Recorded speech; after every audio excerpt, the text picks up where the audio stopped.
Bien, bueno, yo vengo en primer lugar a agradecer al Consejo Escolar de Cantabria la invitación, a todos los que estáis aquí, porque ya sabemos lo que es un sábado para los docentes. Y bueno, no sé, la verdad es que no sé por qué me han invitado, porque no soy filósofo, ni soy pedagogo, ni nada de eso, soy profe y ahora pues estoy dirigiendo un centro. Pero bueno, esas cosas a veces te toca la lotería y otras veces te toca dirigir un centro. Bien, yo creo que también tengo mi propia teoría, como veníamos Jordi y yo de Castellón, y Jordi es una eminencia, igual han dicho que lo acompañe para que no le pase nada. Pero bueno, ahí estamos. La tesis que voy a sostener, la digo así al principio por si a alguien no le interesa, se puede marchar, es que la escuela ha cambiado, ha cambiado la sociedad y ha cambiado de una manera que no lo hacía yo creo que en siglos. Y ese cambio es irreversible, por tanto, o cambiamos con ella, con esa sociedad y con esa escuela, o tenemos mucho que perder, todos. Entonces esa es mi tesis, ¿no? Un poco, ya que se va a hablar de innovación, o se está hablando mucho de innovación, esa adaptación sería ver en qué medida tenemos que cambiar, qué cosas se tienen que cambiar, qué cosas no, y un poco como ocurrió, yo que soy de lengua y literatura, pienso mucho en los tiempos que vivimos, lo que ocurrió en las vanguardias, ¿no? Un poco en el mundo del arte, en el mundo de la literatura, ese boom de las vanguardias, donde se hacían cosas maravillosas, como, no sé, como el Guernica, pero se hacían auténticas tonterías, simplemente por el afán de experimentar. Entonces estamos un poco en esa fase, en la que lo mismo hacemos cosas muy interesantes que hacemos tonterías muy grandes, pero el tiempo irá poniendo cada cosa en su sitio. Lo que no podemos decir es que el mundo del arte puede haber pasado sin el tamiz de las vanguardias, y el mundo de la escuela probablemente no puede obviar todo este mundo de la innovación. Como veis, esa es mi tesis. Si nos gusta, hay cosas interesantes los sábados por la mañana. Bien, la escuela está cambiando. Esto, ¿veis? Cuando venía para acá pensábamos, bueno, vamos a Santander, podemos ir en tren. Sí, hay un tren, ya sabéis, Santander Mediterráneo, pero no funciona. Es un poco la metáfora de lo que está pasando también con la escuela, ¿no? Cuando se hizo el Santander Mediterráneo, cuando se planteó el Santander Mediterráneo, se hizo con la mejor de las voluntades y ahí está, ¿vale? Probablemente no se hizo con la planificación de vida y probablemente la gente o los políticos o quien fuera de su época no estuvo a la altura, y tenemos ahí una obra parada y muerta que probablemente nos hubiera facilitado a Jordi y a mí llegar a la hora, no ir corriendo por 3 aeropuertos y cosas de esas. Y un poco la escuela debería tomar ejemplo de estas cosas que hacemos los seres humanos sin sentido y que a veces las dejamos a mitad. ¿Qué necesita en esa fase de adaptación? Algo fundamental es el cambio, ¿no? Hay que cambiar y, por tanto, quizás lo primero que hay que cambiar son los métodos. Voy a intentar no enrollarme, aunque soy de letras. Yo quería irme aquí, pero parece que no llega. No sé si es por el... A ver si consigo. Si no, estoy aquí condenado a la mesa. Tenemos problemas hoy con el pasado, Bueno, con la mano, que esto no pasa nada. Vale, lo primero, romper con la nostalgia. Un poco el... No, la voy pasando, sí, me vengo aquí. Aquí se ve bien. ¿Quieres que probemos ese? Es que parece que fallan. Lo primero que tiene la escuela es un apego nostálgico a las cosas. Yo esta misma semana hemos cambiado, teníamos un timbre horroroso de esos carcelarios en el instituto, y esta semana hemos puesto música. La pusimos el miércoles, creo. El jueves, aún aguantaron, el viernes ya tenía gente quejándose de la música. ¿Por qué no pones otra vez el timbre? O sea, hemos estado años y años quejándonos de que el timbre hacía parecer una cárcel aquello, y ahora que tenemos música, echamos de menos el timbre y añoramos el timbre. La escuela le pasa un poco eso, ¿no? Oh, mira, la escuela de antes sí que molaba, antes sí que se aprendía. Ahora veréis por ahí en las redes, claro, es que fíjate, los médicos que tenemos, los ingenieros que tenemos se educaron en esa escuela de antes. Claro, lo mismo pensarían en la Edad Media. Fíjate, los médicos medievales, digan, menuda escuela tenemos los medievales, ¿qué médicos? ¿Cómo nos sangran? Una barbaridad, ¿no? Entonces tenemos una ligera tendencia a pensar lo anterior con nostalgia. Yo creo que todos habéis tenido si no habéis tenido, por lo menos decorando, lo habéis tenido a la vista en algún momento, ese afán de los conocimientos, como atesorar los conocimientos, como el que colecciona sellos o como el que colecciona discos o lo que sea. El apego a los conocimientos. No, pero es que si construimos una escuela basada en las competencias, ¿qué va a pasar con los conocimientos? Pues van a estar ahí igual, ¿no? Ya dije el otro día, enseñar por competencias sin conocimientos, el que lo haga, que le den el premio Nobel. Los valores familiares. Antes sí que había valores familiares, no ahora. Vale, claro, las familias de antes eran súper colaboradoras. No, las que lo eran, claro. Es que no sé, el Vaquilla y el Torete también tenían familia y también estaban en el colegio. Ojito con la nostalgia. La nostalgia nos hace pensar en el entorno en el que nosotros hemos triunfado, ¿no? El sesgo ese del superviviente. No tendamos a pensar como profesores. Miremos que por el camino ha caído mucha gente. Las familias, por supuesto, de antes no son las de ahora. La tecnología de entonces, esa era la que había. Te daban eso y ya eras más feliz. Te pasabas igual una semana con eso dándole ahí. Imaginad ahora que le dais a un niño eso, ¿en cuántos segundos pensáis que le duraría la distracción? No lo mediríamos ni en minutos. A los 10 segundos el niño te tiras a la cabeza. La memoria al eje del aprendizaje.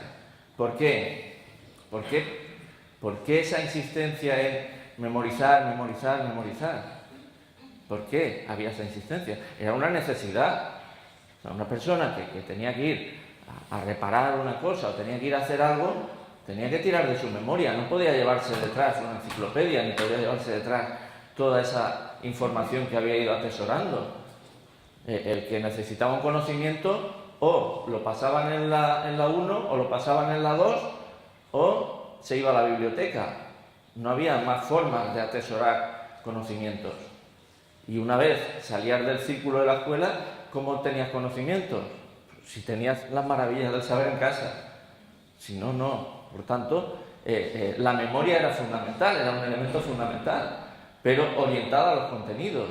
Quizá hoy la memoria, cuando decimos esto también, es que ahora no hay que memorizar. No, igual lo que hay que memorizar ahora es dónde encontrar las cosas, o cómo encontrarlas, o cómo saber cuáles son válidas y cuáles no. Que también hay que saber memorizar. Y en ese mundo el examen era el indicador de progreso. Claro, si era una enseñanza basada en la memoria, pues el examen ponía a prueba la memoria. Bueno, ahí no pongo alguno. Lo he encontrado en la red, ¿no? Pero ¿en qué batalla murió Napoleón? En la última, ¿no? Bueno, al final, en fin. Lo tenéis por ahí. Luego, como tenéis la presentación, lo podéis ver. Vale. El mérito y el esfuerzo. Otra de las cosas, otro de los mantras, eso. La escuela de antes sí que valoraba el mérito y el esfuerzo. Yo me crié en un cole público, de esos colegios nacionales, y de los 30 o 35 que éramos en clase, quiero recordar que solo 5 o 10 fuimos a hacer el BUP. Eso quiere decir que los otros 20 y tantos se fueron. Mi zona era de fábricas de muebles y empezaron de aprendices en las fábricas de muebles con 14 años. Y con 16 estaban todos ya trabajando oficiales. Quiero decir que eso es mérito y esfuerzo ¿para quién? El que se lo podía permitir. Las clases medias, pues ciertas clases medias, otras Lo del mérito y esfuerzo parece que es un tesoro que tienen algunos. Ahí, pues eso, es puerta de un taller de motos de los años 60. Fijaos las edades. Estos están ahora escolarizados obligatoriamente. En esa época del mérito y el esfuerzo ya estaban fuera del cole. No lo olvidemos. En ese mundo tenemos nuestros libros canónicos, ¿no? Las Biblias. Sí, claro, no hacía falta más. Si tenías la enciclopedia Álvarez o tenías los libros... esos sí que eran libros de texto, los de antes. Lo habréis oído un montón de veces. El libro de no sé qué, el de Anaya, el de Coe... Claro, ir con uno de esos libros a la clase de ahora. Claro, que ahora el nivel ha bajado tanto. No, perdona, lo que ha cambiado es la realidad, y ha cambiado la sociedad, ha cambiado la gente. A ver, no es que haya bajado el nivel, es que hay otras importancias, hay otras prioridades. El pontífice es este. No sé si se oye. ¿No se oye? No hemos probado el audio, pero había por ahí un cable, ¿no?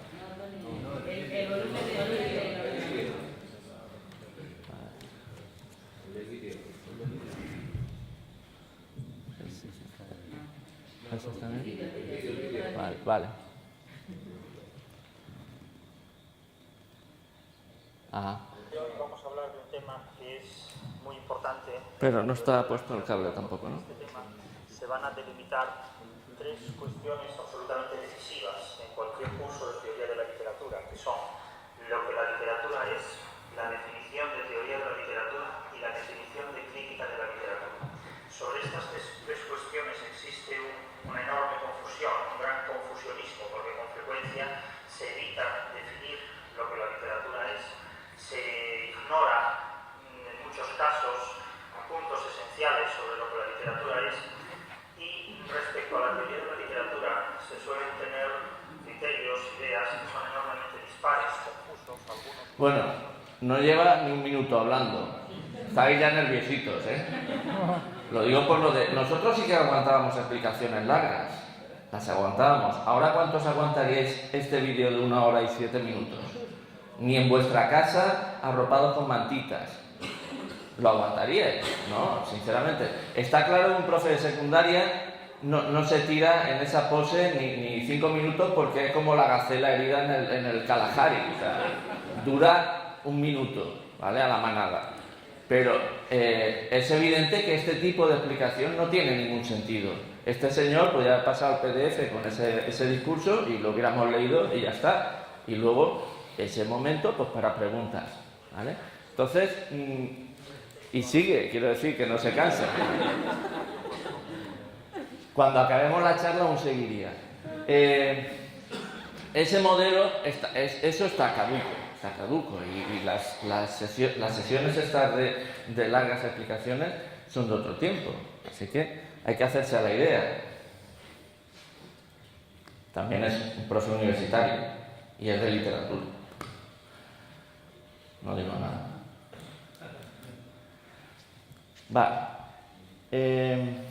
¿Hacia dónde deberíamos tender?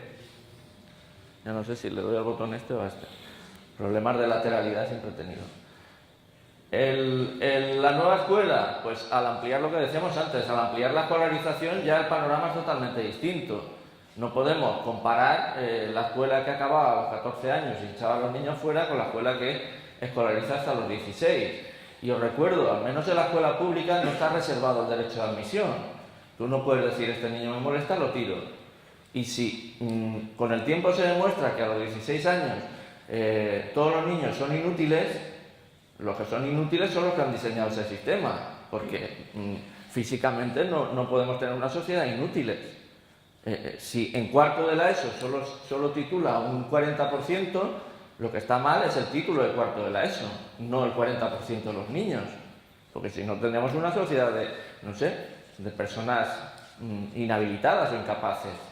Así que habrá que adaptarse a lo que hemos diseñado. Si hemos diseñado una escolarización obligatoria hasta los 16, habrá que pensar que es obligatorio que sepan los niños a los 16. No decir, Hombre, los logaritmos son fundamentales, como obligatorios. ¿Alguien de aquí ha usado logaritmos en su vida diaria? Una, dos personas. ¿Alguien de aquí ha usado la subordinación sustantiva, el análisis de subordinación sustantiva en sus últimos días? Solo los profesionales como Marcos, ¿vale? Igual nos estamos equivocando en determinadas cuestiones del currículo. Igual, yo de hecho no soy filósofo.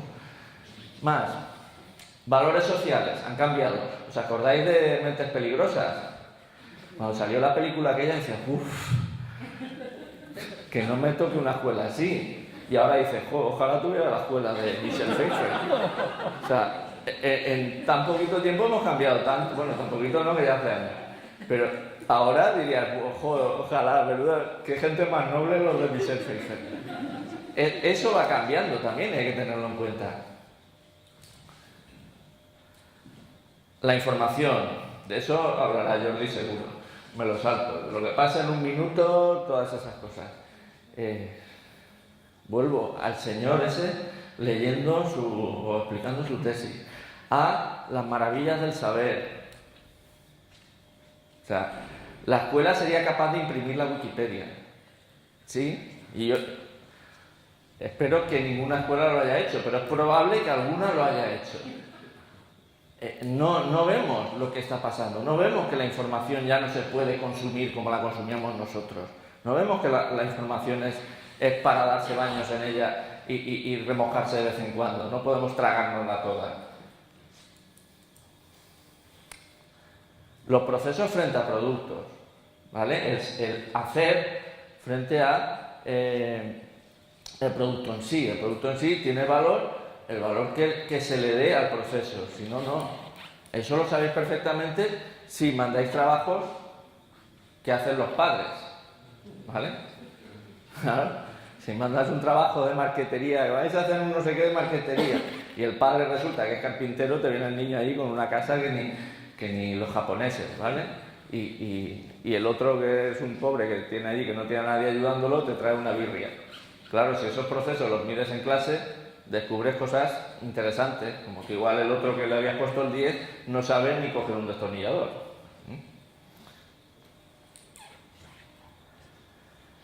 El esfuerzo y el mérito ahora debería atender a la inclusividad. Esto es una imagen del año pasado que nos dieron el sello de Escuelas Seguras en la lucha contra la LGTBI-fobia.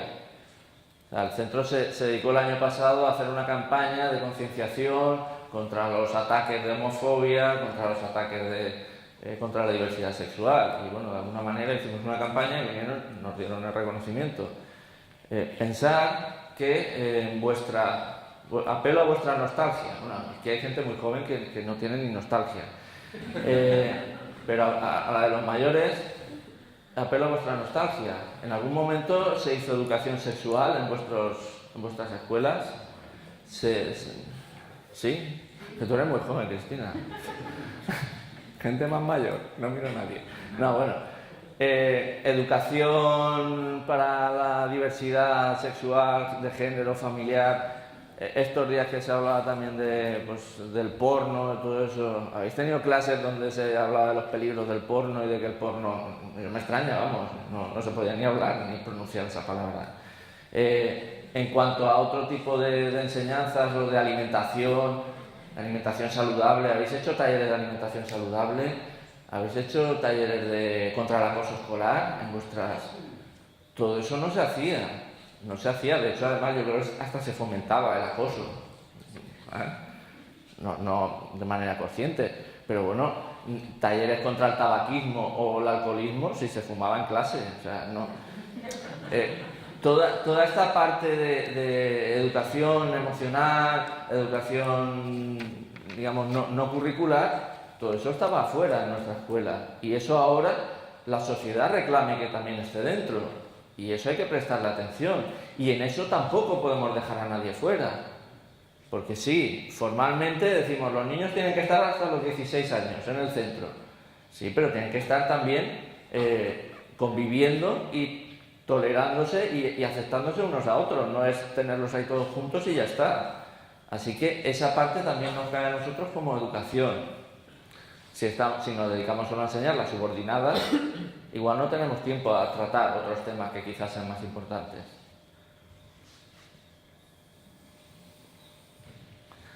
El universo audiovisual, multimedia, transmedia.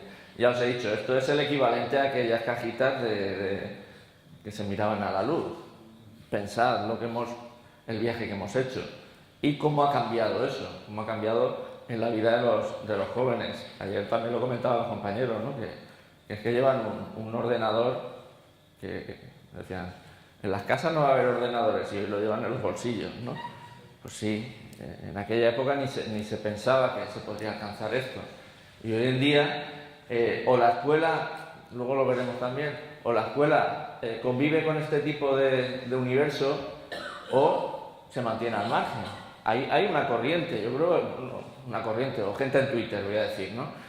Hay gente en Twitter que dice que no, que la escuela, que no haya ni móviles, ni tecnología, ni nada, que sea el libro, el dictado y volvamos a aquello, ¿no? Y entonces, ¿qué les decimos a los niños? Venís a la escuela a que os preparemos para el mundo, pero sin el mundo. O sea, el mundo lo dejamos fuera y venís aquí y cuando salgáis ya os apañaréis. O convivimos también con la realidad o la escuela se convertirá en algo totalmente distinto de la realidad. ¿Cómo es ese mundo? Y os aviso ya, es un vídeo antiguo.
Bueno, lo pongo, fijaos, ya es antiguo, pues hay cosas que han desaparecido. Tenemos ahora el Messenger y ya no hay, ¿no? Yo creo que refleja muy bien lo que pasa por la cabeza de los adolescentes. No sé si tenéis adolescentes en casa, si no los habéis echado todavía. Y esa es un poco la visión que tienen ellos. Están saltando de una plataforma a otra, de una red a otra. Hace unos años era el 20, luego se pasaron a Twitter en masa, de Twitter se han pasado a Instagram, Snapchat estaba por ahí, ahora ya no, de aquí a 2 días pues igual Instagram ya les parece aburrido y se pasan a otra cosa y no tienen esa nostalgia, ninguno dice qué chulo era el 20, no, o sea, pasan y van y viven con la tecnología con ellos. Y luego en su trabajo diario, y digo trabajo porque trabajan, mis alumnos cuando hacemos proyectos en clase están en el aula de informática cuando vamos y están trabajando y al margen tienen 7 o 8 pestañas abiertas donde están escuchando música o están contestando en el chat a no sé quién, no sé cuánto. Alguien decía ayer, chatear ya no saben lo que es. O sea, ya el verbo chatear ya se les ha pasado, ya no. Ahora no sé cómo hablan de tener una conversación o mandarse la terminología adolescente es difícil seguirla, ¿vale? Pero frente a eso, fijaos, el otro señor todavía está hablando, lo recuerdo, sigue ahí hablando, ¿vale? Mientras estos han vivido una aventura en un minuto y poco.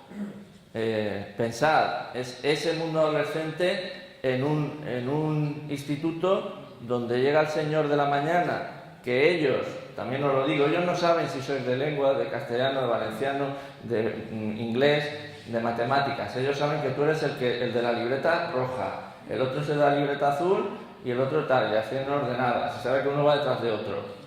¿Y qué has tenido ahora? Ah, pues no sé, fuera de voy a mirar el horario. ¿Cómo puede ser que no sepas qué clase has tenido ahora y tengas que mirar el horario? Si tiene la libreta, se dice, no, es la libreta azul, debe ser el de castellano. Sí, es así, van saltando una cosa a otra y no... ¿Por qué? Pues porque los contenidos que van, pues van pasando y ya está. ¿Vale? Y si no haces la prueba en casa, si tenéis adolescentes en casa, ¿hoy qué has tenido? Igual recuerdan vagamente que han tenido a alguien, que ha pasado a alguien por sus vidas. Si les ha marcado, quiero decir, les ha puesto un parque o algo. Vale. El nuevo rol docente no sería ese, eso me estaba probando unas gafas de esas, yo no voy así a clase, porque si no ya sería el colmo. Ya hacen chistes sobre mí de normal, si aparezco así. El nuevo rol docente sí que sería un poco el de un rol en el que, como veis, deberíamos ser un poco Virgilio y Dante, acompañar a los chavales y a los chicos y chicas a atravesar ese infierno de la infancia y adolescencia y llevarlos a un mundo donde sepan valerse por sí mismos.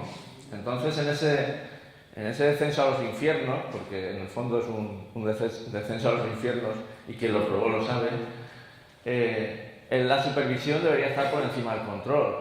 O sea, en clase el tema de voy a ver cuántos han hecho las tareas y ponerles negativos debería ser un poco más, voy a ver cuántos han hecho las tareas, los que no las han hecho, por qué, interesarme de por qué no las has hecho y si realmente no las has hecho, por qué no has entendido cómo se tenía que hacer. No tanto penalizar. Orientar frente a la autoridad. Se habla mucho del respeto, ¿no? Es que hemos perdido el respeto. Bueno, igual en algún momento no hemos sabido transmitir ese valor que debemos tener como profes, porque el discurso ese de porque lo digo yo, sabéis que ya no funciona ni en casa, ¿no? La orientación, el enseñar frente a explicar. Yo cada día explico menos y veo que cada día me funciona mejor el no explicar. ¿Por qué? Porque muchas veces hablo de la ESO, Cuando hablo aquí y generalizo, la mayoría de veces es de la ESO porque hablo de escolarización obligatoria. El que va a bachiller ya es otra historia porque se ha metido ahí porque ha querido, ¿vale? Pero en la escolarización obligatoria, lo que decía antes, si es tan obligatoria, deben ser cosas básicas. Y si son cosas básicas, igual no hace falta explicar tanto. Hay que saber hacerlas. Y eso casi siempre se puede generar un contexto en el aula para que las hagan en ese momento. Pongo ejemplos. El otro día lo puse por ahí en Twitter. La noticia, ¿no? Vamos a trabajar la noticia. Leemos una noticia o trabajamos sobre una lectura y la tarea consiste en hacer la noticia y en clase. Y si hay que dedicar una clase, 2 o 3, las que haga falta, hasta que haga la noticia en clase. No explicar la teoría de la noticia, porque yo la teoría de la noticia la puedo explicar en 20 minutos, hacer el esquema, dar todas las explicaciones necesarias y dar por enseñada esa noticia. Incluso hacer un examen sobre la teoría de la noticia. Y seguirán sin saber escribir una noticia, es así de claro, hasta que no se pongan a hacerla. Entonces, volvemos a lo de antes, ¿no? Procesos frente a productos. Trabajar frente a mandar a hacer. Casi siempre en clase yo me siento en alguna de las mesas y estoy con ellos. No la mesa del profesor, pues a veces sí, a veces no, pero el estar acompañándolos, sobre todo a los que más falta les hace, porque a los que van bien normalmente son más autónomos. ¿Qué enseñamos? Ahora, como llevo un rato hablando, ahora es cuando vienen las preguntas. Venga, voy a dejar este lo pongo siempre porque me gusta mucho y así me río yo un rato y me río a vuestra costa también, es decir. Y como tengo gente conocida, Lola le va a tocar contestar la primera, ¿vale? A Maru la segunda, a Marcos la tercera, a Cristina la cuarta y a Íñigo la quinta. Así os tengo todos en fila, ¿vale? Os voy a dar... Poneros en la piel de un alumno de la ESO, ¿vale? He dicho que os pongáis en la piel de un alumno de la ESO. He dado la faena a 5 personas, ¿qué hacen los demás leyendo? O sea, un alumno de la ESO, si ya ha dado faena a 5, los demás estarían ya con el móvil o haciendo otras cosas, ¿no? Vale.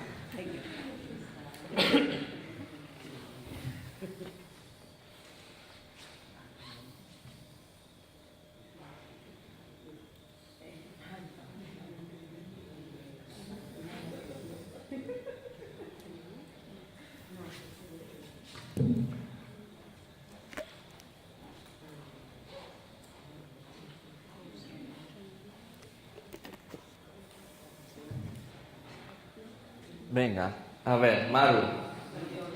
¿Dónde pedrió el escritor Plorro? Ah, Lola, perdón. En el Catón, muy bien, Lola.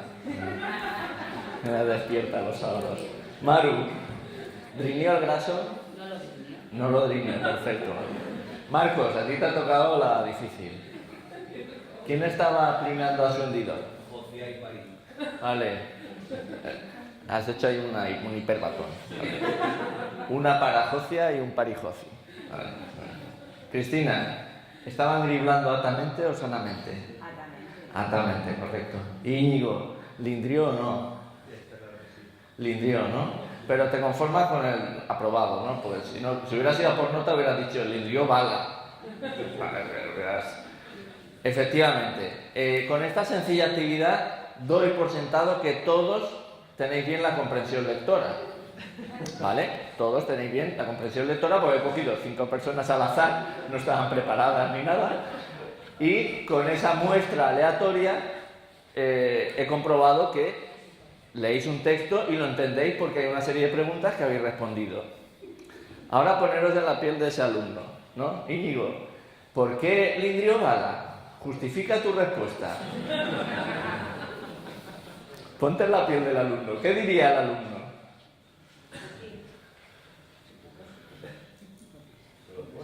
Porque sí, vale. Había varias. Porque sí, es una. Otra es el punto no se hacía, porque hay siempre esa de justifica tu respuesta, es un puntito que va debajo, ¿no? Así, bueno, el punto no se hacía, vale. Otra es el de la academia tampoco lo sabía, ¿vale? También, no, maestro, el de la academia tampoco. Fíjate, o sea, si no lo sabes de la academia lo voy a saber yo, que soy un machaca. Vale. Esto ocurre, no en vuestros centros, sin duda, pero en otros centros y en otras escuelas y en otros colegios e institutos ocurre a veces. No en todas las asignaturas. Porque ¿esto de qué asignatura es? ¿De lengua? ¿De inglés?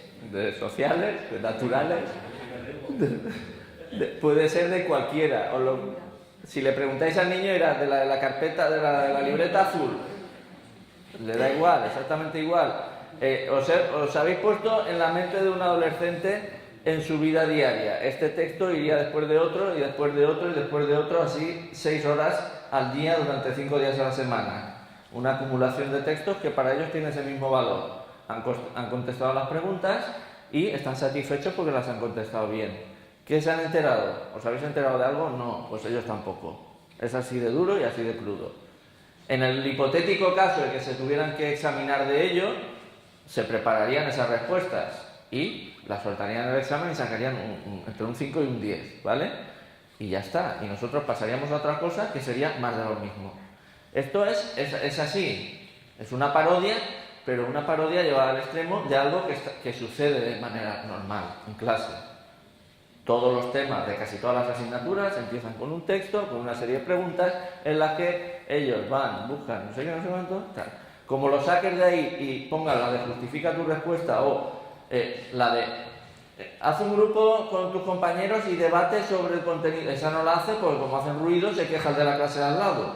Entonces esa que igual podría ser productiva, no la hace por el ruido, para no molestar. Así que pensemos lo que estamos haciendo, lo que estamos dando por normal. la tecnología. Esa gran desconocida. ¿Para qué? Bueno, la viñeta esa que si no vienes a una charla, no pones la viñeta del árbol, no te pagan. Vale, y luego la otra, la de dentro de poco tiempo, ¿no? Lo del informe PISA. Mi daddy me ha comprado 3 doctorados. ¿Vale? Bien. Sí, es curioso que volvemos a lo de antes, lo del mérito, el esfuerzo y tal, pero la realidad se empeña en demostrar que los aspectos sociofamiliares o socioeconómicos marcan la diferencia y la siguen marcando. Y el pertenecer a una clase o a otra sigue siendo, está relacionado con el éxito o el fracaso escolar. Así que nos falta todavía mucha faena por hacer y no ir de chulitos de que la escuela compensa desigualdades. Compensaría desigualdades si tuviera los recursos que tiene que tener. Pero bueno, no es momento de política todavía. Bien, ¿qué no evalúa PISA? Ahí es una presentación de Julio Torres, que estuvo en un encuentro innovador, y cuando la puso allí yo creo que a todos nos tocó un poquito. Porque PISA parece ser el tótem ese, ¿no? PISA, que no llegamos, que siempre estamos los últimos, que siempre no sé qué, o ya hemos mejorado, pero fijaos la cantidad de cosas que PISA no mide. Muchísimas de ellas son para nosotros competencias clave. Así que, si nos creemos lo de las competencias clave, igual no deberíamos creernos lo de PISA. Y si vamos a lo de PISA, pues nos olvidamos de las competencias. Lo que no podemos es estar a una cosa y a otra, o a una cosa y a otra para lo que nos interese. Si hacen las reválidas, ¿para qué va a servir lo de trabajo cooperativo y lo de la educación emocional? En la reválida va a haber una prueba de trabajo en equipo. Bien, lo dejo ahí. Estamos en el camino acertado. Bueno, noticias y el clásico ese de prepararse para los trabajos que todavía no existen. Bueno. ¿Qué le duele a la escuela? Sabéis que cuando hay males, pues surgen los médicos y los curanderos, ¿no? Hay de todo, ¿no?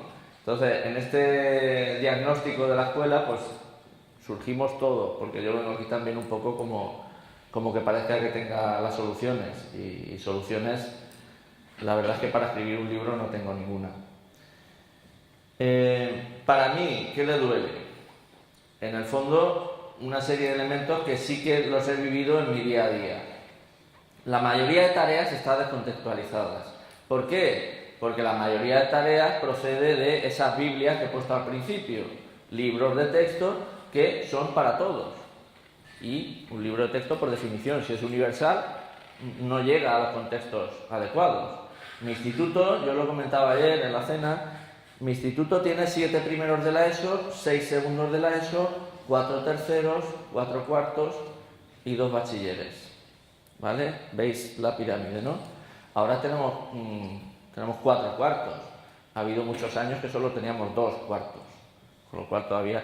Y un segundo de bachiller con 8 niños, de una base de unos 160, 170 niños en primero de la ESO, que solo lleguen 8, es un poco como Gran Hermano. Yo creo que si nos estiran un poquito la pirámide, solo puede llegar uno. Es como eso, ¿no? Te van echando.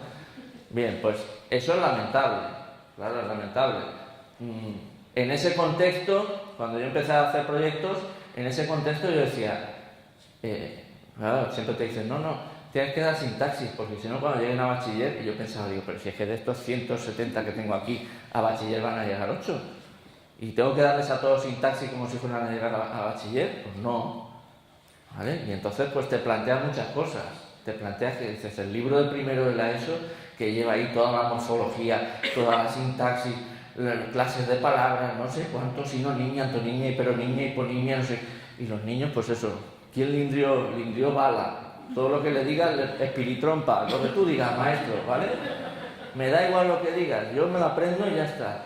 A estos niños, que la mayoría de ellos repetían primero, repetían segundo, cumplían los años y se iban. ¿Tenía algún sentido las tareas del libro? No, tenía sentido por lo menos hacer otras cosas. Así que la mayoría de tareas que se generan en clase no tienen relación con el contexto.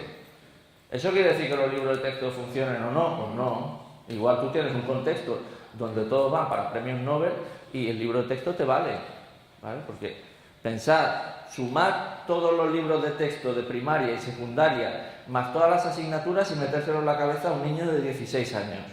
Y tendríais a Einstein, no, más. Pensarlo, ¿vale? Pues se supone que han pasado por todos esos libros y todos esos conocimientos los tienen en la cabeza porque han aprobado. ¿Qué más? Sigue habiendo una hegemonía de la escritura y del texto impreso, cuando realmente, pues sí, como veis ahí en el GIF animado ese, la mayoría de veces el papel es superfluo.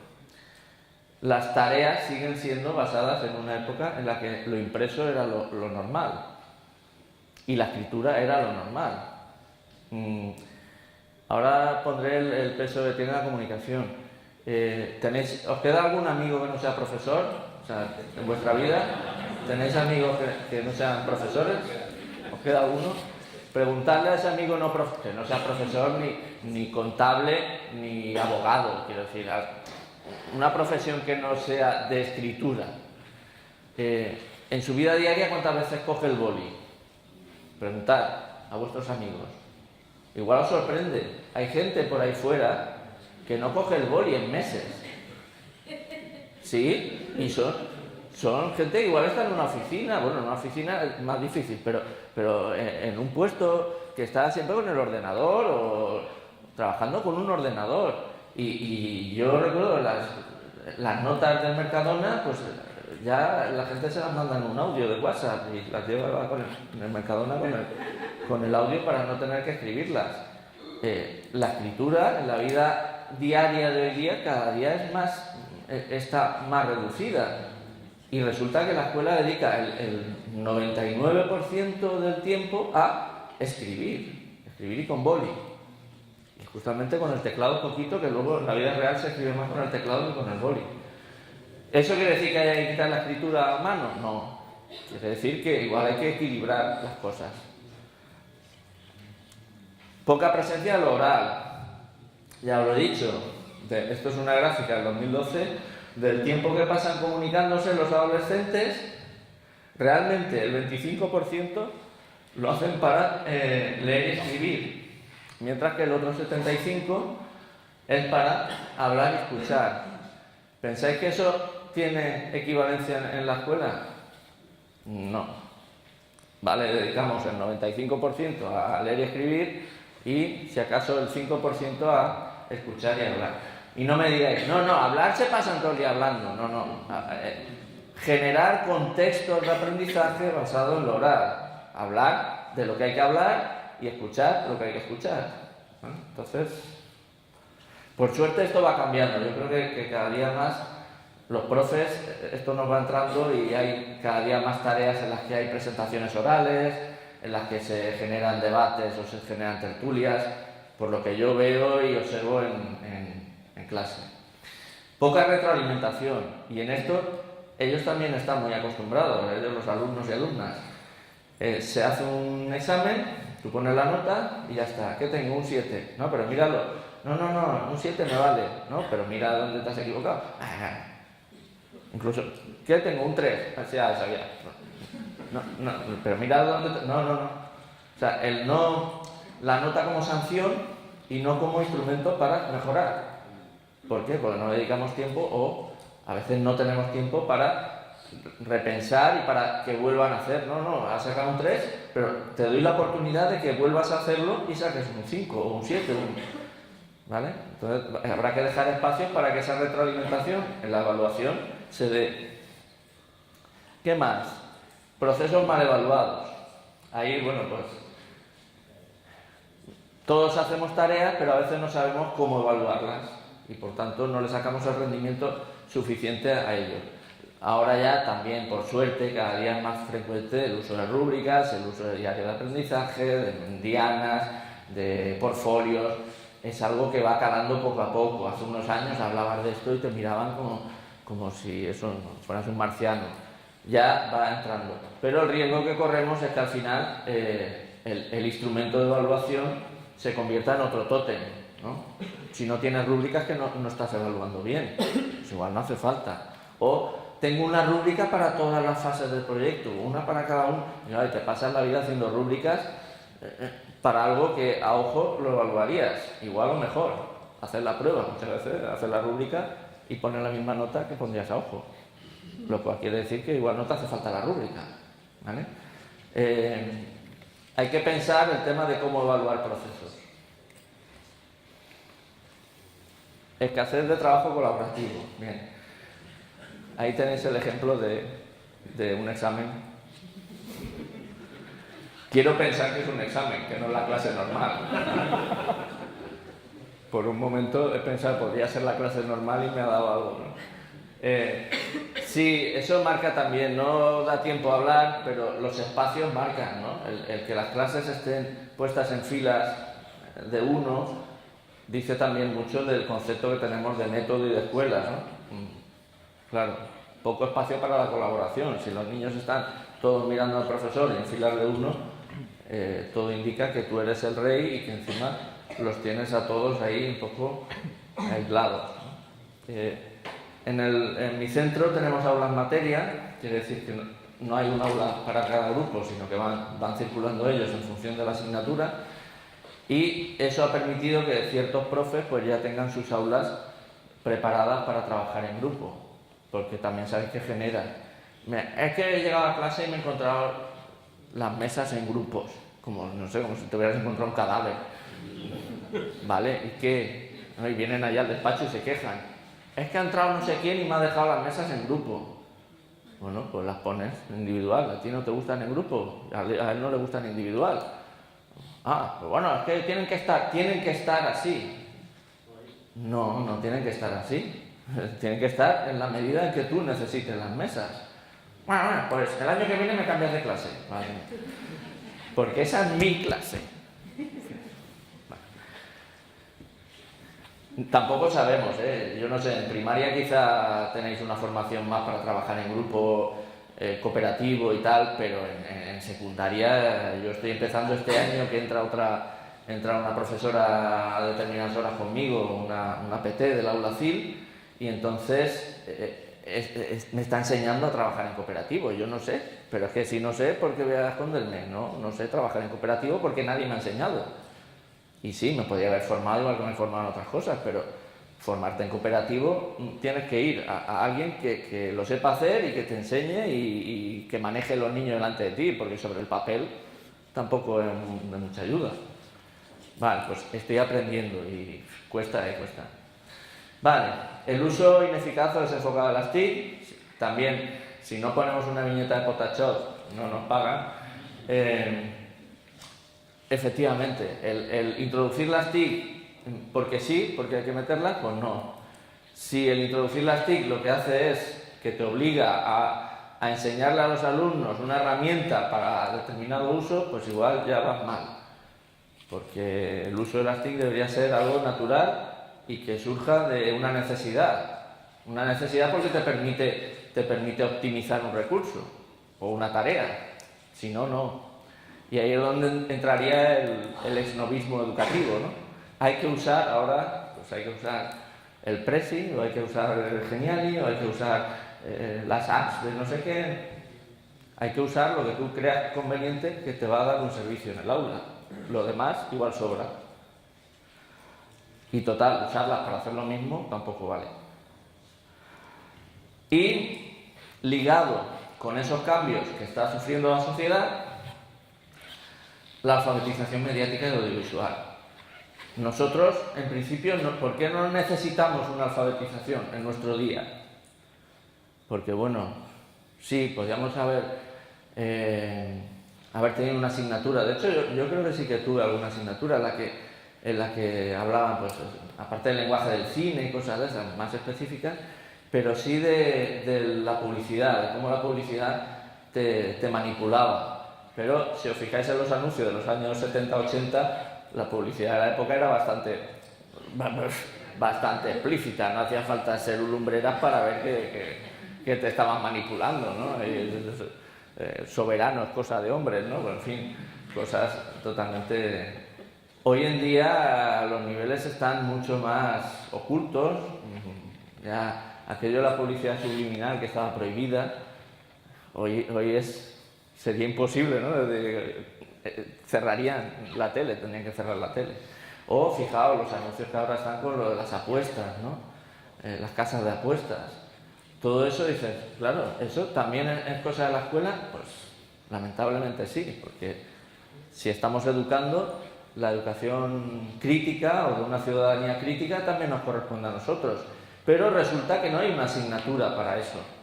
No existe una asignatura de alfabetización mediática, audiovisual y de crítica de medios. Eso lo tenemos que hacer todos, pero no lo hace nadie porque entonces no puedes dar la sinonimia, hiponimia, hiperonimia, notonimia, termonimia, ¿vale? En algún momento tendrás que decir, ojito niños, esas aplicaciones magníficas que os descargáis, que son gratuitas, están usando vuestros datos y nos están mandando a algún sitio y con esos datos recibiréis publicidad que intentará engañaros, ¿vale? Y eso hay que decirlo y enseñarlos. No sé cómo voy. Bien. Vale, es el momento de unas citas y así yo bebo agua.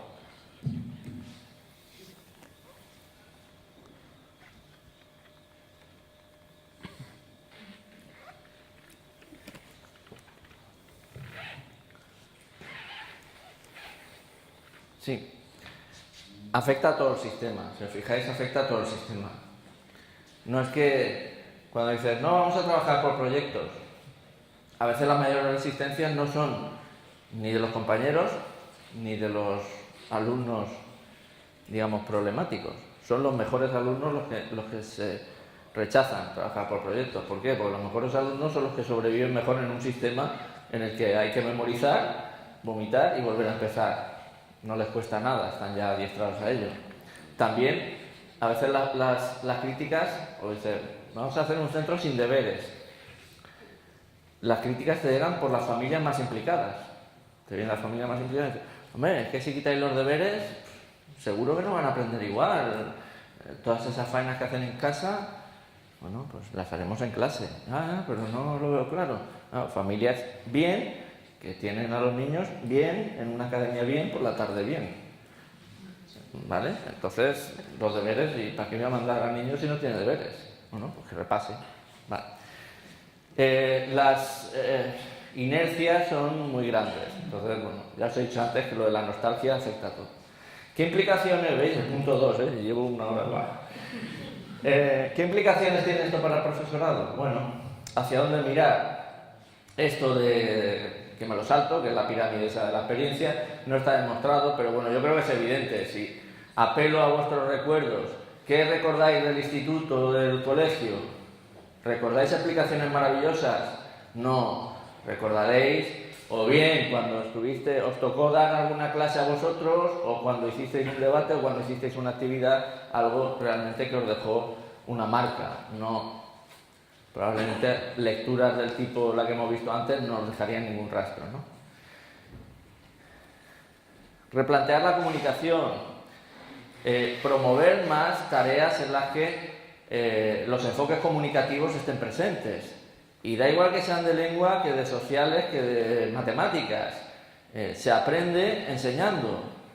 Entonces, si hay que hacer una clase de matemáticas sobre la regla de Ruffini, porque consideramos que es muy importante en la ESO, pues en algún momento un grupo que salga y explique al resto de la clase lo que es la regla de Ruffini y haga una demostración práctica delante de los demás. Con lo cual, estás trabajando las competencias comunicativas y además garantiza de que eso se lo han medio aprendido, ¿vale? Que si luego lo olvidan, por lo menos el propio acto de enseñarlo a los demás no lo van a olvidar y algo le habrá quedado. Ahí este es un chaval que había estado conmigo y fuimos ahí a la UGI, a la Universidad Jaume I, unos años después de que acabara bachiller, y él iba a contar cómo le había marcado trabajar por proyectos. Y ahí justamente decía eso, dice, claro, yo recuerdo todos los proyectos que había hecho en lengua. Él estaba haciendo química, no sospechoso de afinidad conmigo, no estaba haciendo filología, estaba haciendo química o ingeniería, alguna cosa de esas súper extrañas para mí. Y decía, me acuerdo perfectamente hasta de los poemas de Machado que nos tocó a nosotros exponer. Me acuerdo de no sé qué, de todos los proyectos, se acordaba mejor que yo. Dice, y el segundo de bachiller para mí es una laguna en el cerebro. O sea, de segundo de bachiller no me acuerdo absolutamente de nada. ¿Por qué? Porque el segundo de bachiller fue preparación para la selectividad. Por tanto, era memorizar, memorizar, memorizar, pasó la selectividad y lo olvidé. Entonces, me satisfizo en cierta manera que dijera algo que yo intuía y que él tenía esa percepción 2 o 3 años después de acabar. Sin prisas. Ahora volvemos, también por suerte parece que va siendo una tendencia, ¿no? El volver a dar sentido a las tareas y a darles el tiempo que necesitan en clase y acostumbrarse a que las cosas se hacen en clase. Si las dejas para casa pierdes el control sobre ellas y sobre todo promueves esa brecha sociofamiliar que decíamos antes, porque el niño que tenga ayuda o tenga academia tendrá unos apoyos que no tendrá el que su familia no pueda ayudarlo o no se pueda pagar una academia. Y trabajando en clase es como se descubren los problemas que tiene un alumno a la hora de aprender, no en casa, porque en casa igual te vienen con la faena hecha que la ha subcontratado. En el fondo se habla mucho de, que luego en la siguiente diapositiva, de si ABP, de si flip, si gamificación, si no sé qué, no sé cuánto. En el fondo vamos a esta división clásica entre actividades y tareas. Es algo tan clásico y tan evidente. Las tareas exigen un trabajo, una reflexión, una retroalimentación, una cooperación. Las actividades, cada uno las puede hacer a su manera y ya está, no tienen más trascendencia. Lo que hemos visto antes del Idrio Bala son actividades. Rellena los huecos, actividades. Tareas exige desarrollo de competencias. Por tanto, me da igual si haces ABP o flip o lo que sea. Lo que no debes perder es esto de vista. ¿Veis? Ahora salen ahí el flip, el ABP, el aprendizaje servicio, lo que queráis. Las siglas, las que queráis, y además, cuanto más talibán seas de una de ellas, peor para ti. Trabajo por proyecto. Bueno, hay algunos de los que hemos trabajado en clase, los tenéis, los puse, se los mandé a José Antonio, los tenéis en la página web de las jornadas, tenéis acceso con enlaces a todos ellos. Están documentados, esa es otra cosa. No me da tiempo a hablar de ello, pero os lo recomiendo. Documentar lo que hacéis en clase, por terapia incluso, o sea, querido diario, hoy he sobrevivido en tercero E. Hemos conseguido que Jonathan esté tranquilo y ha podido ayudar a su grupo ¿vale? Aunque sea así, tipo diario, pero documentarlo. ¿Por qué? Porque cuando uno documenta y hace su práctica reflexiva, descubre los puntos fuertes y los puntos débiles y puede empezar a incidir en la mejora. Y nosotros documentamos todos los proyectos que hacemos, los publicamos, los difundimos, no por hacernos los chulos ni nada de eso, sino porque cuando los alumnos ven sus trabajos publicados, tienden a hacerlo mejor, y eso también está constatado. Cuanto más difunden sus faenas, más se esfuerzan en hacerlas mejor la siguiente vez. Y cuando les muestran las que han hecho otros, la tendencia es hacer ellos una mejor. Y esto os lo puedo asegurar. Si vais al canal de YouTube, lo veréis. ¿Qué códigos? Bueno, vídeo, infografía, todo esto, da igual lo que hagáis. En el fondo, fijaos que son procesos. Son procesos. ¿Hay que hacer una infografía porque hay que hacerla? No. La infografía será el producto final de un proceso en el que han aprendido los textos instructivos. ¿De qué? De castellano, de valenciano, de inglés, de lo que sea, de naturales, de sociales. La infografía de la mitosis. Pues bien, la infografía de la fisión nuclear. Me da igual, si lo que importa no es la infografía, es el camino que recorres hasta ella.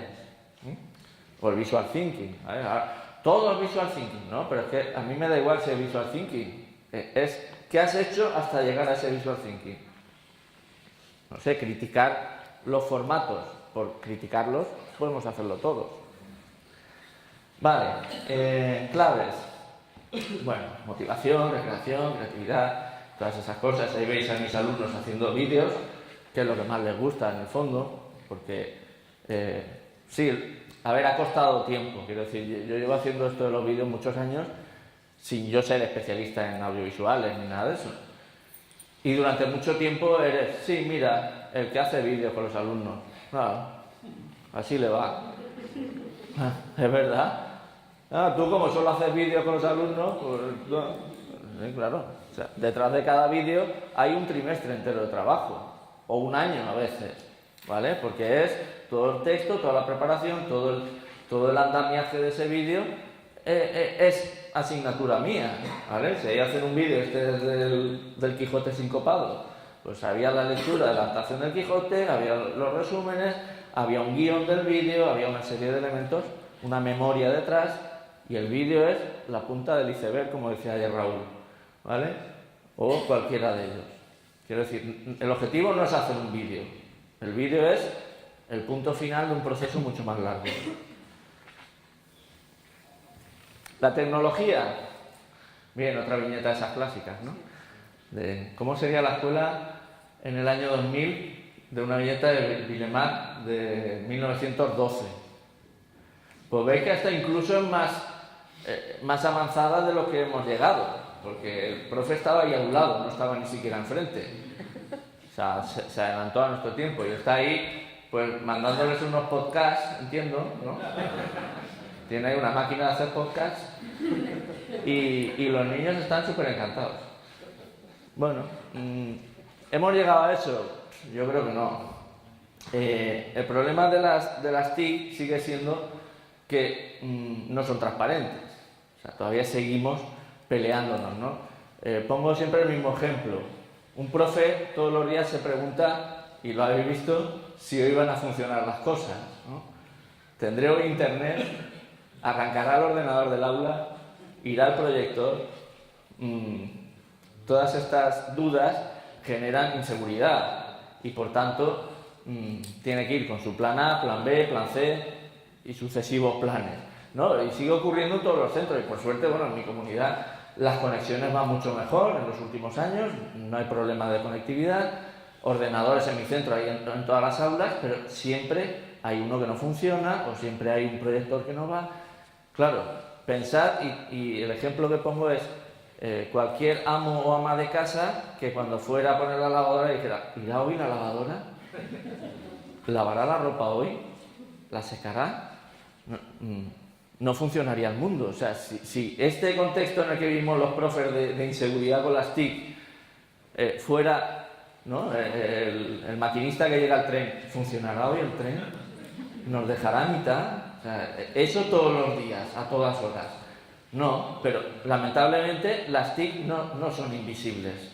El día que lleguemos y todo funcione y tengas plataformas seguras en las que hacer cosas en clase, pues ese día igual las TIC son invisibles. Y es una tendencia a la que deberíamos aspirar. Algunas recetas, bueno, sobre todo de mi propia experiencia, que estén normalizadas. O sea, si es algo que está postizo, se nota y no va a funcionar. O sea, si hay que hacer memorias, hay que hacerlas con el Google Drive porque es la herramienta que utilizamos a diario y hay que hacerlo ahí, no hay que convencer a nadie de que hay que usarlo. Que estén integradas en las tareas, que no te tengas que desviar para usarlas, ¿vale? Que sea algo natural también. Que sean una herramienta de mejora. Si usar las TIC no produce una mejora en el proceso ni en el producto, ¿para qué las vas a usar? Que sean también de cambio. Ahí ya entraríamos en un problema. Ayer se hablaba de las licencias y de todo esto, ¿no? Ahora tendemos, mi pregunta o una de las preguntas es, ¿la escuela cómo está debe admitir que se usen las tecnologías y usen datos de menores? Y si no lo admite, ¿cuál es la alternativa? Porque sabemos que los menores están usando los móviles, están usando aplicaciones, las están usando. Si decimos, no, en la escuela no, cortamos porque esos datos no sabemos qué van a hacer con ellos. Volveremos al riesgo ese que os decía antes. Los centros educativos se convertirán en un espacio quizá muy seguro, pero poco relacionado con la realidad. Es algo que hay que reflexionar, pero bueno, hay gente trabajando en ello. Autoformación, no esperar. Esta es otra. No, yo trabajaría con Google Classroom, pero no me han hecho ningún curso. O yo haría un blog, pero no me han hecho un curso. ¿Cuántos cursos de blogs he hecho yo? Y de la gente con la que hemos estado trabajando para que se creara un blog, igual el 10%, siendo generoso, han continuado dándole vida a ese blog después del cursillo, ¿vale? Se han hecho miles de cursos de blogs que no han sido productivos. ¿Por qué? Pues porque no estaban hechos desde el corazón. O sea, la gente no se hacía un blog porque pensara que fuera útil para su clase ni para su profesión, sino que hacían un blog porque les obligaban en el curso y ya está. Entonces, la autoformación en las TIC, sobre todo, creo que es fundamental, porque surge de una necesidad. Y te dicen, no, hombre, ¿qué es información? Todos los que estáis aquí, creo, hay alguien, a ver si me equivoco, ¿hay alguien que no tenga un teléfono, un smartphone? No, hay foros en los que sale el resistente, ¿sabes? Está así. Generalmente viene con una barba así larga y una mochila, tiene aparcado un burrito fuera y tal. No, bueno, no.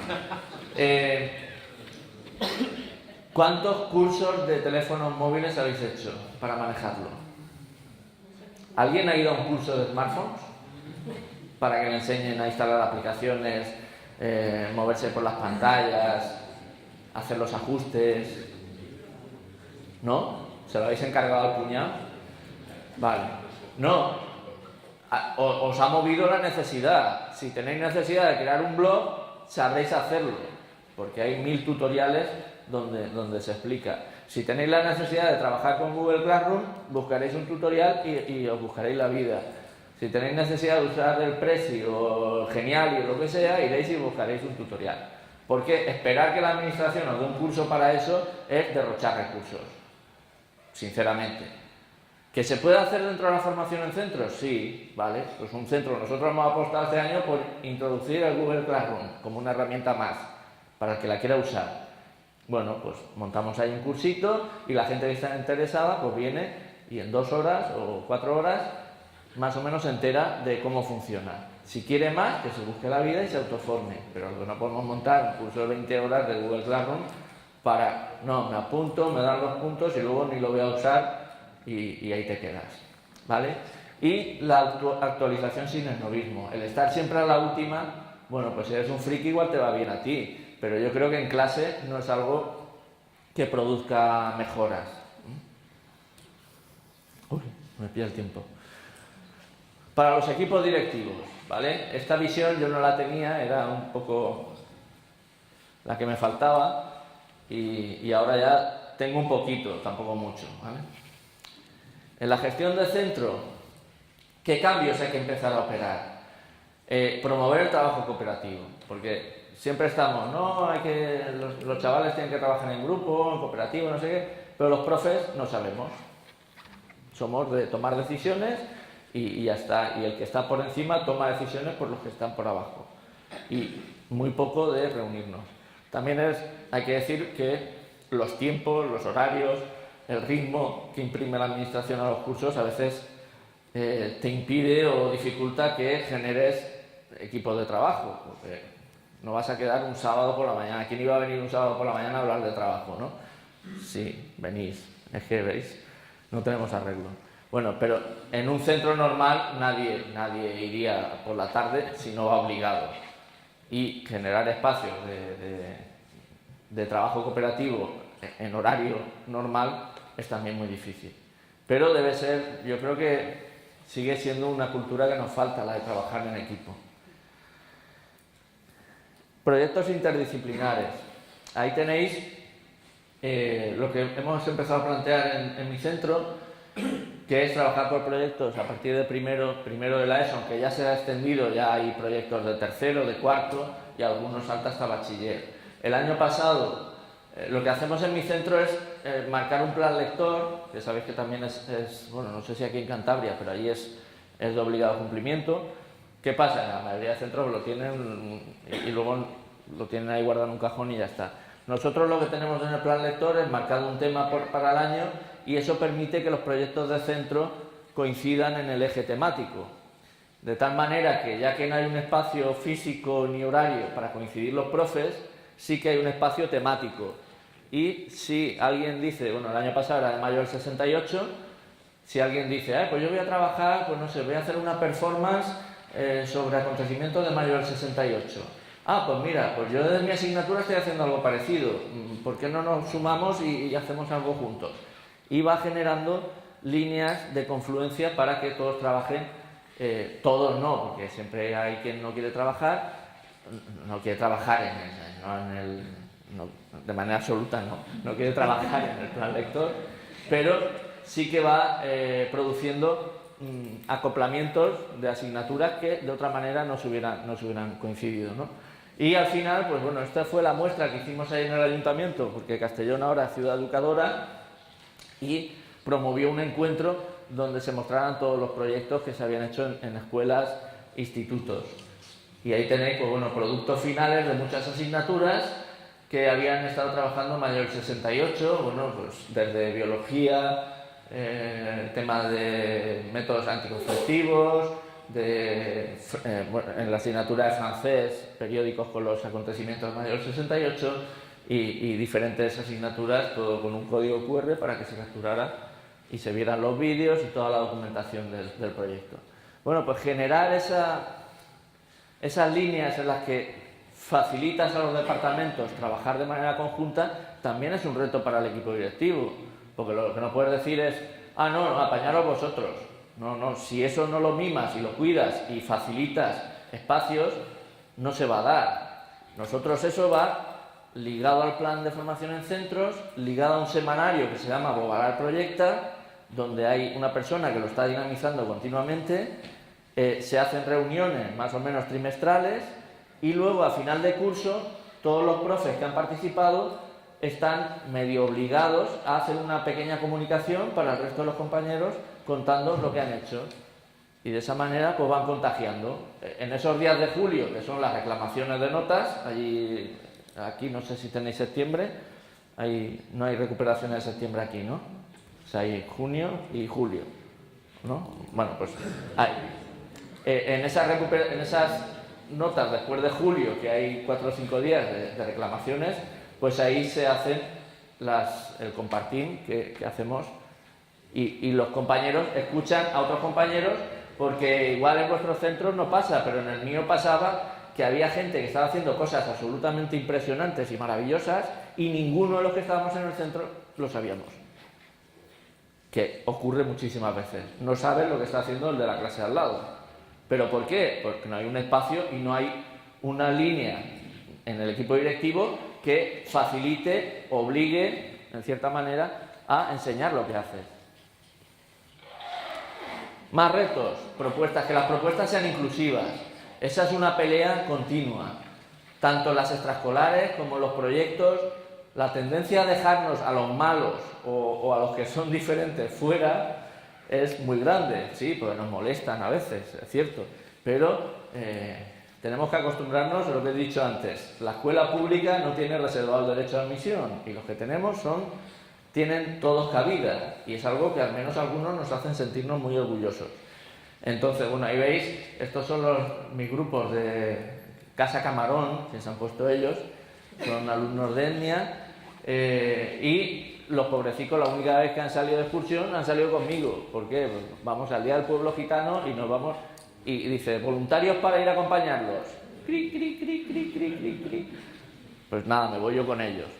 2 años nos hemos ido seguidos al Día del Pueblo Gitano y nos vamos todos juntos, ¿vale? Y hacemos actividades donde realmente ellos se sienten incluidos. Más, docencia compartida.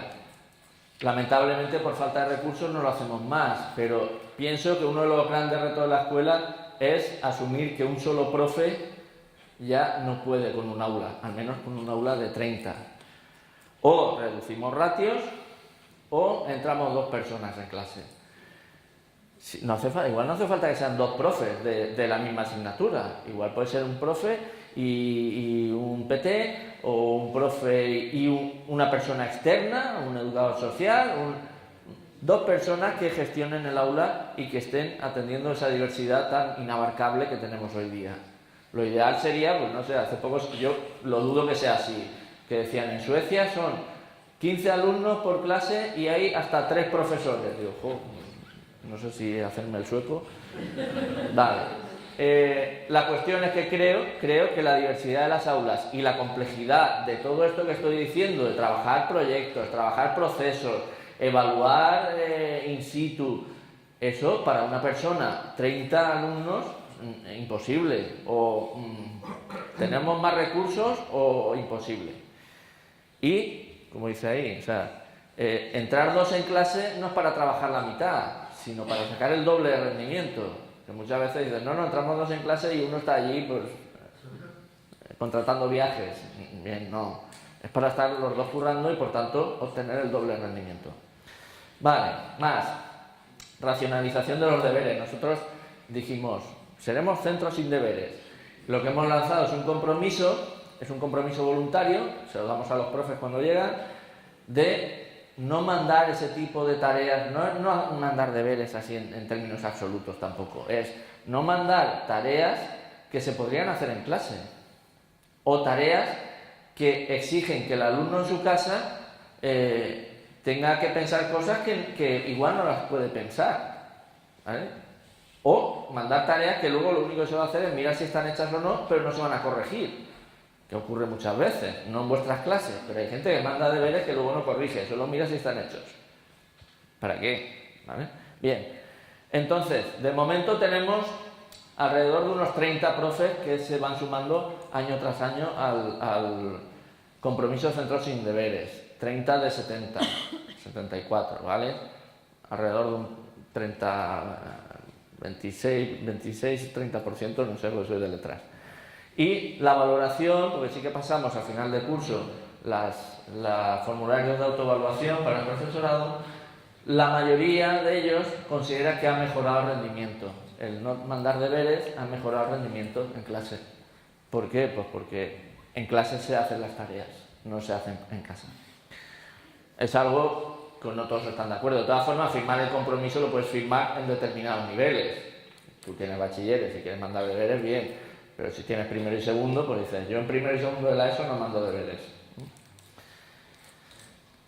Visibilidad y transparencia, otra de nuestras, lo he dicho antes, creo que es fundamental ser transparente en la gestión y también ser visible para la comunidad educativa, sobre todo, pero bueno, para la sociedad sí hace falta. El que otros compañeros vean lo que pasa en tu centro. Yo no tengo nada que ocultar. Pasan cosas interesantes, pasan otras cosas totalmente aburridas y a veces pasan cosas malas, pero bueno, las malas intentan no contarlas, tampoco hace falta hacer publicidad de lo malo, pero sí que de las cosas buenas que se hacen, de lo malo ya está la prensa para sacarlas, quiero decir, de lo malo siempre tenéis a alguien mirando y sacándolo en la prensa, de lo bueno no os van a sacar en la prensa nada, a no ser que vosotros lo contéis, así que aplicaros esto, sobre todo porque generar comunidad es algo que cuesta mucho. Pero luego se agradece, ¿no? Cuando notas que tu comunidad educativa te apoya, es algo que al menos te soluciona un poquito o te salva la vida en los momentos duros. Nosotros tenemos pues el canal de YouTube, el Facebook de la revista, el Instagram del centro. Intentamos ir poniendo ahí casi todas las cosas. Y estar actualizados, ¿no?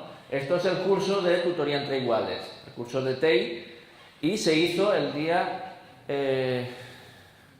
el 10 o el 11 de julio, que es una época en la que ya mucha gente, si no ha desaparecido, está como en las fotos esas de Michael J. Fox en Regreso al Futuro, se está desvaneciendo, ¿vale? Pues ahí veis, había mucha gente en julio formándose en tutoría entre iguales. Muchos de ellos ni siquiera iban a ser tutores, pero estaban interesados en participar y saber cómo iba a funcionar.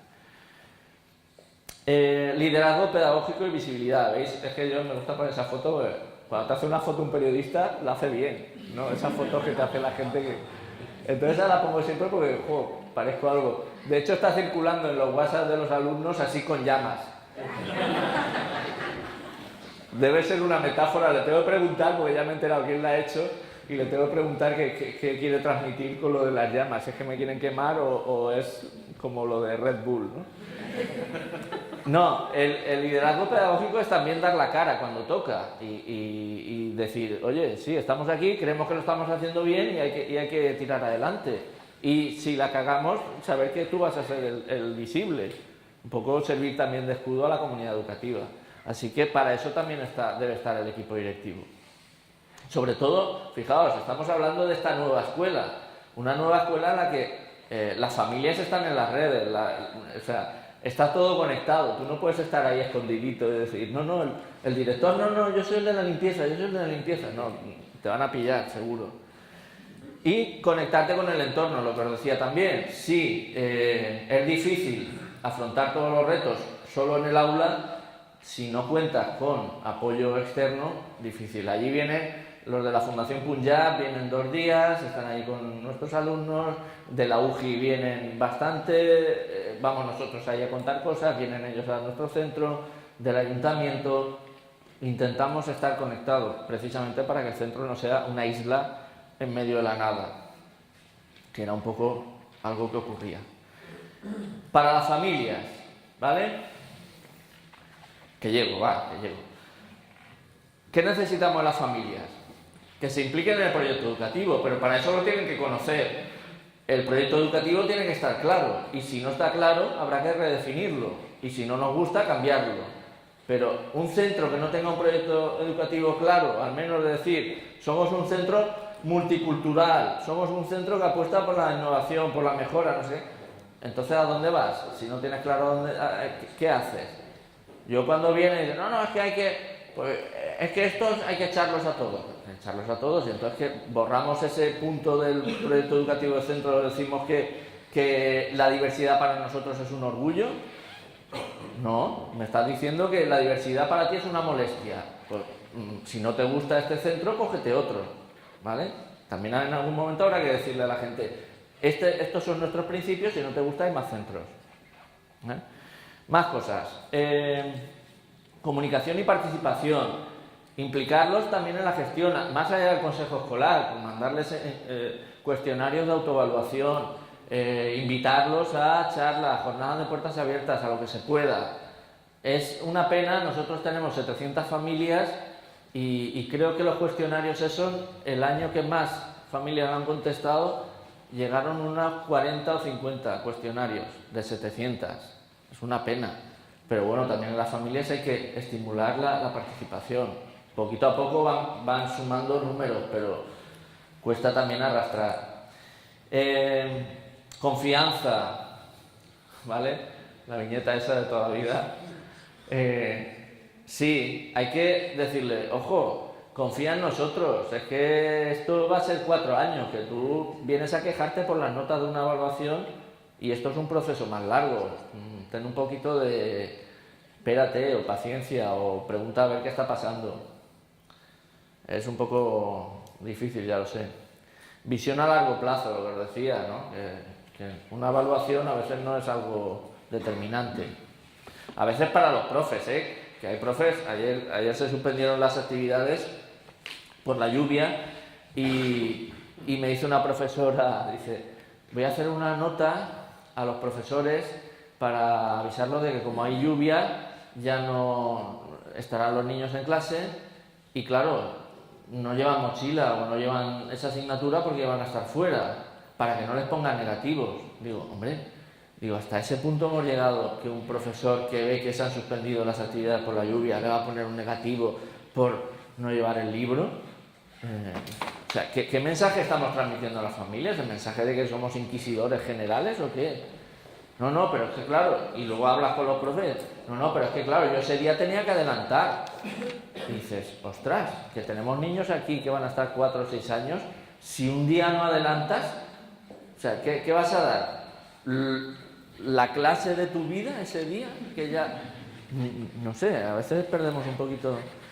Bien, y relativizar y contextualizar conflictos. A veces yo me he encontrado familias que vienen, que entran allí, que parece un Miura por la puerta, que quieren matarte. Hemos puesto ahí una mampara un poco así para frenar esa primera golpe de la ola.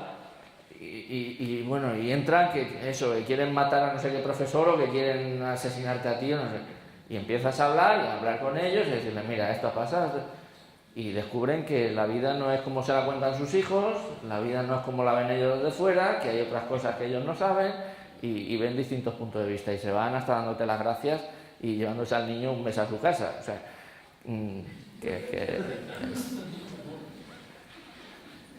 Vale. Apoyos de la administración. Desde arriba, ¿qué necesitaríamos para esa nueva escuela? Una dotación de recursos a medida. Esa es una imagen que cuando la vi, uso siempre imágenes libres, pero esa le puse el crédito porque me parecía. Esa es la escuela que tenemos. Se han hecho los pies se han hecho grandes o los zapatos pequeños. Es esa la escuela que tenemos. Todo esto que nos está llegando no ha ido acompañado de una inversión suficiente y por tanto los recursos son escasos. En mi centro tendría que haber alguien un educador social o alguien más de bienestar social que educador, porque la mayoría de problemas que tenemos son de tipo sociofamiliar, no educativos. Y resulta que esos no se están atendiendo fuera de la escuela porque no hay servicios sociales o porque están sobrepasados y tampoco se atienden en los centros. Y ya no hablo, porque no sé tampoco, pero de los temas de psiquiatría y de salud mental, que cada día tenemos más casos que están totalmente olvidados por el sistema. Así que los recursos, ya no hablo de recursos del profesorado, que es evidente que faltan, hablo de recursos más allá del profesorado. ¿Qué más? Orientación pedagógica y técnica, que de verdad la administración nos dé pautas tanto para la cuestión pedagógica como para la técnica, porque la administración al final solo te da pautas burocráticas, rellena este papel, hace este formulario, no sé qué, y no se preocupan de lo que hay detrás. No, mientras el papel esté bien hecho, entienden que lo de detrás está bien hecho, cuando igual lo estás haciendo mal, pero el papel lo haces bien, o al revés. Capacitación y actualización. Aquí veis el típico inspector de educación, pero que no me oigan. No, yo he tenido la suerte de tener, me dura un poco la verdad, en 2 años he tenido 3 inspectores, pero no ha sido culpa mía, ¿vale? No, ha coincidido que los han cambiado, pero es verdad que los que he tenido no me puedo quejar, me han solucionado las dudas y tal, y no lo digo con ironía, de verdad. Pero lo que he visto cosas que no creeríais. Claro, yo pienso, un inspector que igual en su día, sin ánimo de desmerecer, que en su día era maestro de una escuela de primaria, hace 20 o 25 o 30 años, y hoy en día está de inspector de educación, gestionando centros de secundaria de 1.700 alumnos, 200 profes, ¿está capacitado? Si no se ha ido reciclando, yo creo que no, que le viene muy largo, ¿vale? Y al revés, o sea, un profe de BUP del año 80 entró de inspector y va ahora a una escuela de barrio o de lo que sea con estos niños actuales, se muere. Entonces, los inspectores tienen que estar también muy actualizados y muy al día. Hay algunos que, como igual que los profes, hay algunos que se lo toman más en serio y otros no. Bueno. El marco legal estable. Bueno, ya sabéis que tenemos ahí, ahora está como lo de Michael J. Fox, está también difuminando, ¿no? No sabemos si está, no está, si va a estar, y entonces igual habría que hacer en la próxima diapositiva añadir otra más. Y diréis, otra más será para mejorar, mirad lo que tenemos, ¿vale? La escalada de violencia puede ser mayor. Si alguien piensa que va a mejorar, le recuerdo las sagas de Parque Jurásico, ¿no? O sea, decía, ¿qué más puede pasar? O sea, siempre puede pasar algo peor. Podría llover, ¿no? Podría ser peor, podría llover. Pues ahí está. O sea, ¿qué no vamos a encontrar? Seguro nos seguimos encontrando dinosaurios que nos quieren comer, ¿vale? En fin, que está la cosa mal. Y el currículo que sea más flexible. Yo solo pido de verdad que los currículos no sean esos mamotretos que nadie se cree, donde al final vamos filtrando a los niños y van quedando los que se acoplan, son los niños los que se acoplan al currículo y no el currículo a los niños, con lo cual va generando ahí niños que quedan fuera porque no se acaban de acoplar. El niño que tiene un aprendizaje más lento, hablo niño, niña, me da igual, que tiene un aprendizaje lento y llega primero de la ESO, no ha llegado, vuelve a la casilla de salida. Y entonces, ya como pasa, otra vez en segundo, vuelve a estar por debajo y vuelve otra vez a la casilla de salida. Cuando igual, si lo hubiéramos dejado, habría un punto en el que remontaría y si pensásemos más en etapas, en cursos, podría llegar a buen puerto. Porque a veces es una cuestión de madurez y hacerlo repetir y repetir y repetir no le soluciona nada. Bien, y creo, lo último, replico este tuit que está ahí en mi Twitter como tuit fijado, unos días estará. Pienso en eso, de verdad menos es más. Hace falta algo más en la ESO, hablo en la ESO y alguien me dijo, y en primaria, si es que es eso. No hace falta más. Más ya está bachiller y los ciclos formativos y otras etapas. Si es que es eso. Y cuando dices eso, y vuelvo a lo que dije antes, te dicen, claro, pero es que eso son las competencias. ¿Y los contenidos? ¿Dónde están ahí los contenidos? Y otra vez, ¿es posible hacer todo eso sin contenidos? ¿Es posible pensar sin tener contenidos detrás? ¿Es posible leer, escribir sin tener contenidos detrás? El que lo consiga que me lo diga. Yo creo que no. Pero si ponemos el foco en eso, igual nos olvidamos de la hiponimia, hipronimia, sinonimia y antonimia. O no, o igual hay un momento en el que eso surge, ¿vale? Resumiendo, y ya voy a llegar a tiempo. Mis deseos. Prioridad a las competencias. Era el tuit ese claramente. Aprendizaje ubicuo. Se aprende en todos los sitios y en todo momento. Es algo que tenemos que asumir. La sociedad actual no aprende solo en la escuela. De hecho, veis que ellos aprenden más a veces fuera de la escuela que dentro. No siempre lo que querríamos, evidentemente. Más trabajo en equipo. Trabajar de una manera más lenta. No más lenta para trabajar menos, sino para trabajar de manera más intensa y más efectiva. Que las TIC sean en algún momento de verdad invisibles, que enchufen las cosas y vayan. Que las aulas sean un espacio abierto. Hay institutos que de verdad buscas. Yo hace ya tiempo que no concurso en traslados, pero pienso en estas pobres gentes que estáis o bien porque sois interinos o porque estáis buscando traslados y os toca un centro y buscáis en internet y os encontráis una página web ahí sin nada y no hay más informaciones de ese centro que esa página web, que no tiene ni enlaces y no hay ni noticias. Y dices, ostras, ¿dónde voy? ¿Qué tipo de centro es ese? Alcatraz. No sé, a mí me parece tan terrible ir a un sitio y no saber. Ahí os animo, ponéis si es Bobalar y saldrá de todo. Igual salen noticias antiguas de cuando había cosas de problemas y saldrán muchísimas actividades de los chavales, muchísimas tareas o muchísimas noticias relacionadas con las cosas que se hacen. Y eso es una confianza que se le da al profesorado también, porque se siente orgulloso de participar de una comunidad que está viva y activa.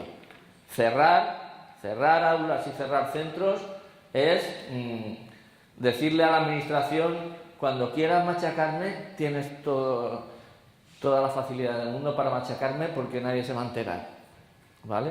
Es un poco darle la coartada para que digan que somos unos vagos, que no hacemos nada, etcétera, etcétera. Y el marco legal del siglo XXI. En esto soy poco optimista, pero bueno, ahí está. Vale, vuelvo a mi idea de si pensáis que es imposible. Yo creo que no, creo que es posible. Y vuelvo a mi Santander Mediterráneo. ¿Vale? Pienso en aquellos que hicieron aquella línea y que en su día pensaron, mira, estamos aquí currando, muchos murieron en la obra, pero bueno, algún día pasarán por aquí trenes y la gente irá, Jordi y Toni vendrán de Valencia o de Castellón a Santander y serán felices con nuestro trabajo. Y fíjate, se quedó ahí a mitad, un poco que no hagamos en la escuela lo mismo, ¿no? Que no estemos todos los días dejándonos la piel en clase intentando hacer algo porque pensemos que vamos a generar un futuro mejor y al final no sirva para nada. Pensemos que las cosas sí que van a servir, y el túnel como metáfora de ello, ¿no? El túnel de la Engaña está ahí, lo conocéis, los de aquí, y está. Que quieran abrirlo o no es otra cuestión. Y no es una cuestión de la gente que hizo la línea. La gente que hizo la línea hizo su trabajo. Los profes estamos haciendo nuestro trabajo. Si ese túnel no está abierto, no es por los currantes, es por las administraciones que no lo han abierto. Así que hacemos nuestro trabajo, y si las cosas no funcionan, igual pidámosle responsabilidades al que hace que no funcionen. Y nada, muchísimas gracias. Y ahora preguntas.